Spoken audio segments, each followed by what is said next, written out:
This is Orlando Sentinel Now. Hello and welcome. It's Thursday, July 15th, and this is Orlando Sentinel Now. Today, we talk about Florida's new standards for civics in K through 12 schools, and we go on a walk through a Florida park. I'm your host, Joe Mario Pedersen, and joining me today, I have education reporter Leslie Postal and Things to Do reporter Patrick Connolly.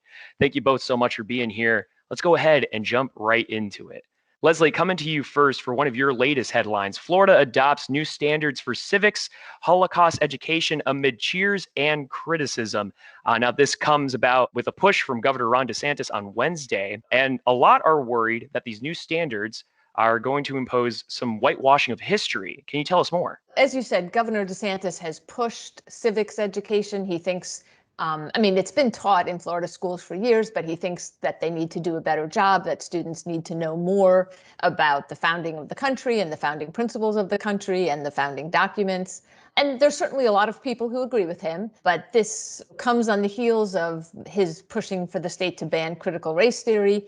And so critics do think that this is an effort to teach just one part of American history, maybe not to touch on difficult subjects like slavery or the treatment of indigenous people or segregation.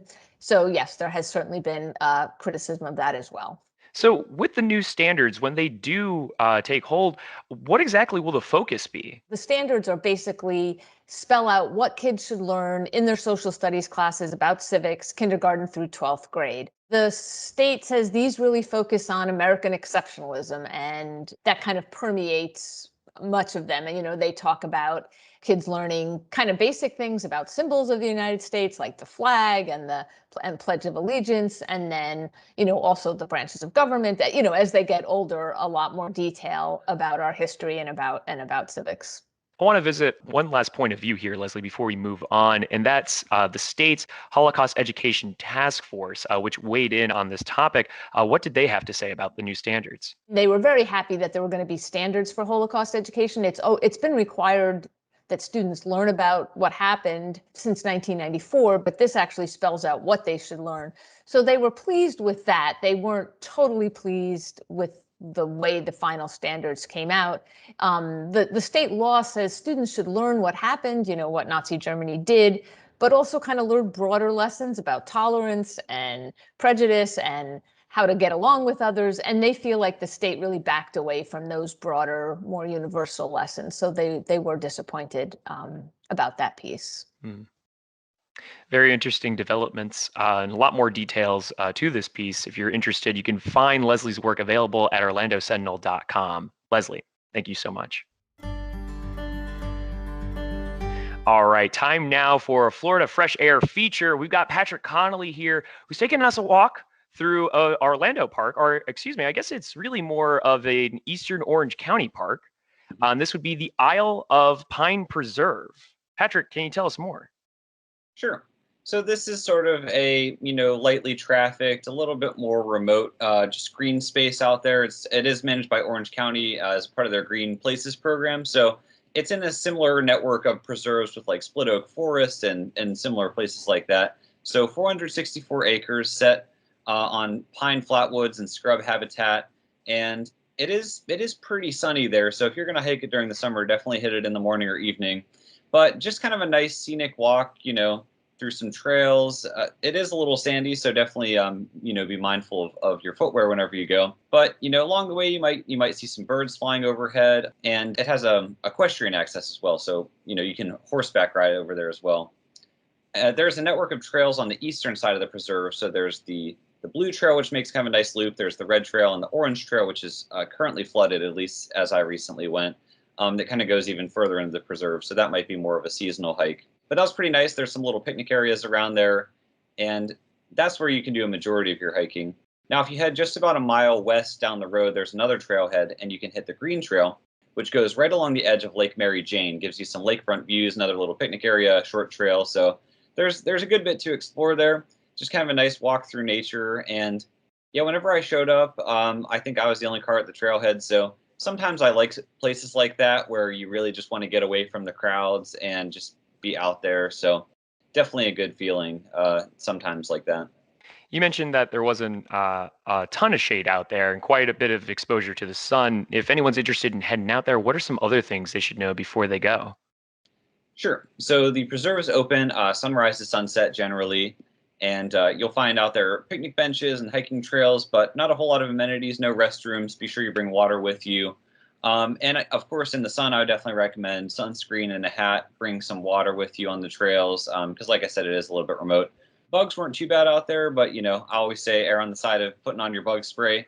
Of course, alcoholic beverages and smoking are both prohibited within the preserve. Don't disturb the plants or animals. I mean, you should never do that, but and then leash pets are also allowed within this preserve. So I would also say be sure to look up a map, either print one out. There should be one available online, or you can use any number of apps. Like I tend to use Gaia GPS to look at the trail, so it's not too confusing around there. Everything is blazed pretty well, and you'll see it at different intersections. A little blue arrow or a red arrow, but it's always helpful to have a map whenever you're out there as well. But if the conditions are right, maybe pack a little snack or a picnic. Like I said, there are a few little benches, and along the blue trail, not far from the trailhead, there is like a nice shaded bench. So it could be the kind of place too where get a little hike in, have a little lunch, and then head back and just really get some fresh air. So lots out there, lots to see, lots to do. So it's all there waiting.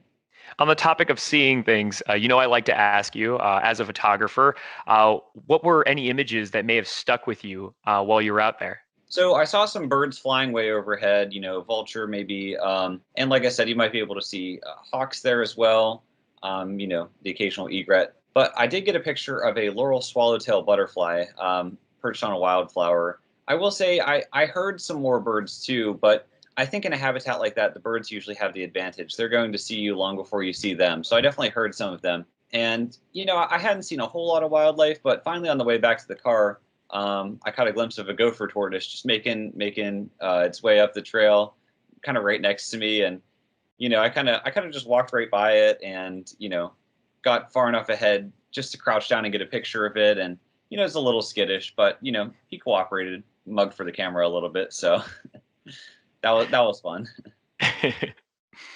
Well, there you guys go. If you are looking for more information, be on the lookout for the Florida Fresh Air feature coming out every Friday, as Patrick reviews different Florida gems all around. Patrick, thank you so much. All right, before we all leave you today, we do want to talk about Thursday's weather presented by Premier Sotheby's International Realty. Thursday is offering a reprieve from the rain and thunder from the last several days as things get sunny and hot in Central Florida. Thunderstorm chances remain low at 20%, although there might be some light rain today. Thursday's temperature high is forecast for a hot 90 degrees and a low of 74. Friday's high is forecast for 88 and the low at 73. There's also some chances of thunderstorms. And that pattern of high heat and low thunderstorm odds is set on repeat throughout the weekend. But for more on that, take a look at OrlandoSentinel.com, where, of course, you can find more information on the stories that we covered here today. For those of you who are subscribers to the Orlando Sentinel, let me take a second here to thank you very much for being a subscriber, for being a supporter of local journalism. If you want to become a subscriber, it's really easy to do so. All you need to do is visit OrlandoSentinel.com/subscribe. But as for OSN, that is our show here for today. A big thank you to Leslie and Patrick for keeping us informed in what's going on in our community. We'll be back again with more news tomorrow at noon. We'll see you then. Stay healthy and stay safe. Watch Orlando Sentinel Now live every weekday at noon on our Facebook page and on OrlandoSentinel.com.